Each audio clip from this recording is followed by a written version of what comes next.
UK.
And breaking news coming at this point of time. Israeli Defense Ministry says several cargo planes carrying armaments and military equipment for the IDF landed in Israel today. The vast majority of the planes have come from the US. It is a part of efforts to strengthen operational continuity and support all the IDF's needs, both for achieving the goals of the war and for improving readiness and stockpiles. Since the start of Israel's operation against Iran, 14 cargo planes with equipment for the IDF have landed in Israel. And that's the news coming in that the Israeli Defense Ministry says several cargo planes carrying armaments and military equipment for the IDF landed in Israel today. The vast majority of the planes have come from the United States of America. This comes, of course, after US President Donald Trump yesterday clearly stated that we have superiority over the Iranian skies, clearly asserting that US is with Israel in the ongoing war. And now what we're also getting you the latest is that US is also assisting the Israeli defense personnel, with the IDF saying that several cargo planes carrying armaments and military equipment for the IDF has landed in Israel today. Earlier, 14 cargo planes with equipment were transferred to Israel through the United States of America. That's since the start of the Israel's Operation Rising Lion against Iran. We are on day 7 of the Israel-Iran conflict. Till now, 14 cargo planes with equipment for the IDF have landed in Israel.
Welcome back to We on Wild is One. We're glad you're watching. Thank you for joining us at this hour. I'm Eric Njoka.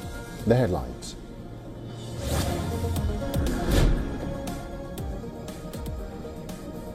Reports say American B-2 stealth bombers left the U.S. and appeared to be heading towards Diego Garcia, a strategic military base in the Indian Ocean. This comes as Israel-Iran war enters the second week.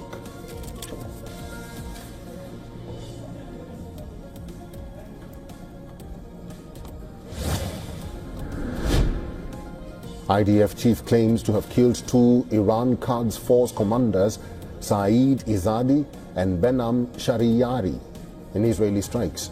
This as tensions escalate between Israel and Iran for the 9th consecutive day.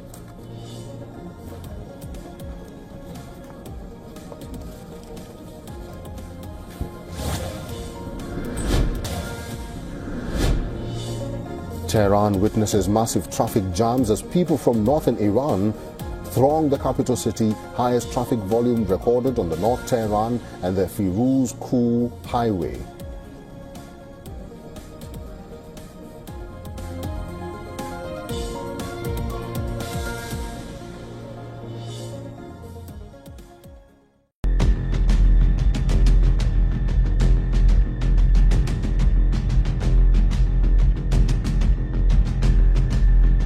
Does Iran have 2 weeks, or could you strike before that? Are you essentially giving them a 2-week timeline? I'm giving them a period of time. We're going to see what that period of time is, but I'm giving them a period of time. And I would say 2 weeks would be the maximum.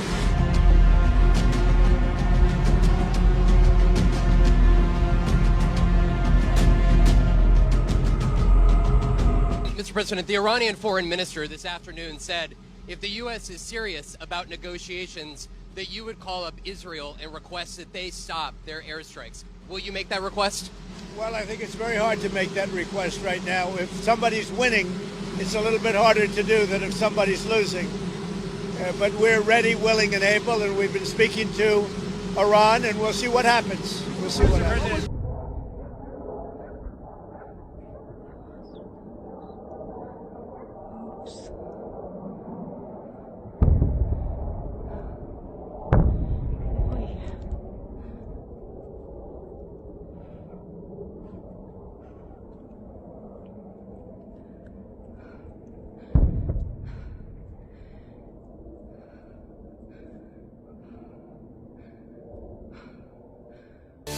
Breaking news now. The United States has gotten involved in the conflict between Israel and Iran. President Trump says the U.S. military struck 3 sites in Iran, directly joining Israel's effort to decapitate the country's nuclear program. Trump posted on social media a little bit before 5 o'clock today, "We have completed our very successful attack," he says, on 3 nuclear sites in Iran, adding all planes are now outside of Iran airspace.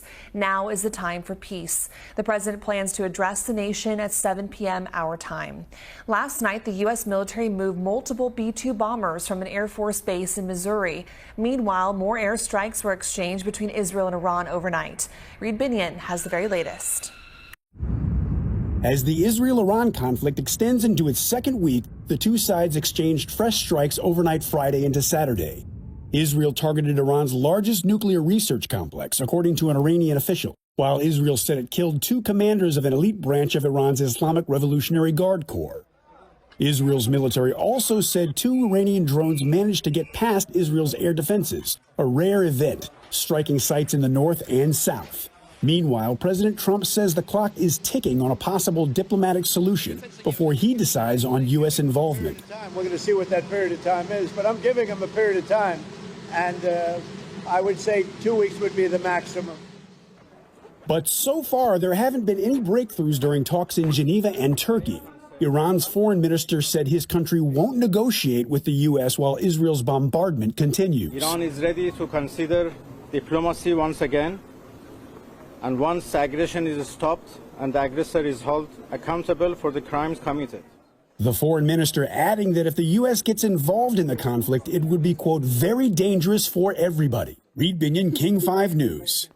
And again, that breaking news, the U.S. has now gotten involved. Trump will speak around 7 p.m. our time. As the conflict continues, Iranian Americans in Western Washington are speaking out. Computer scientist Ali Musavi says he has no choice but to protest as his home country of Iran is under Israeli bombardment. He marched alongside dozens of fellow Iranian Americans in Kirkland this week in opposition to the U.S. government's involvement in the conflict. Musavi says he has already lost friends and family members. I would say the majority of Iranian people want is a change that is brought by themselves. They don't want any external force, any external country to come and make a change inside their country. The Israeli government says the bombing is part of a targeted campaign to take out Iranian nuclear sites. Iran, in response, has launched hundreds of missiles and drones at major Israeli cities. A short time ago, the U.S. military carried out massive precision strikes on the 3 key nuclear facilities in the Iranian regime: Fordow, Natanz, and Esfahan. Everybody heard those names for years as they built this horribly destructive. אתם זוכרים שמתחילת המבצע אני הבטחתי לכם שמתקני הגרעין של איראן יושמדו בדרך זו או אחרת. ההבטחה הזו קוימה. לפני זמן קצר, בתיאום מלא ביני לבין הנשיא טראמפ, ובתיאום מבצעי מלא בין צה"ל וצבא ארצות הברית, ארצות הברית תקפה את 3 מתקני הגרעין של איראן, פורדו, נתנז ואספהאן. בכך המשיכה ארצות הברית ביתר שאת ובעוצמה כבירה את התקיפות של צה"ל והמוסד על תוכנית הגרעין של איראן. התוכנית הזו אימה על עצם קיומנו, והיא גם סיכנה את שלום העולם כולו. מיד לאחר השלמת הפעולה, הנשיא טראמפ צלצל אליי. הייתה שיחה מאוד חמה, מאוד מרגשת. הוא בירך אותי, הוא בירך את צבאנו, הוא בירך את עמנו. ואני בירכתי אותו, את טייסי ארצות הברית ואת העם האמריקני. הנשיא טראמפ מנהיג בעוז את העולם החופשי. הוא ידיד ענק של ישראל, ידיד שלא היה כמותו. בשמי ובשם כל אזרחי ישראל, בשם העם היהודי כולו, אני מודה לו מעומק ליבי. The Islamic Republic of Iran condemns in the strongest terms the United States' brutal military aggression against Iran's peaceful nuclear facilities. It is an outrageous, grave, and unprecedented violation of the fundamental principles of the Charter of the United Nations and international law. The warmongering and lawless administration in Washington is solely and fully responsible for the dangerous consequences and far-reaching implications of its act of aggression.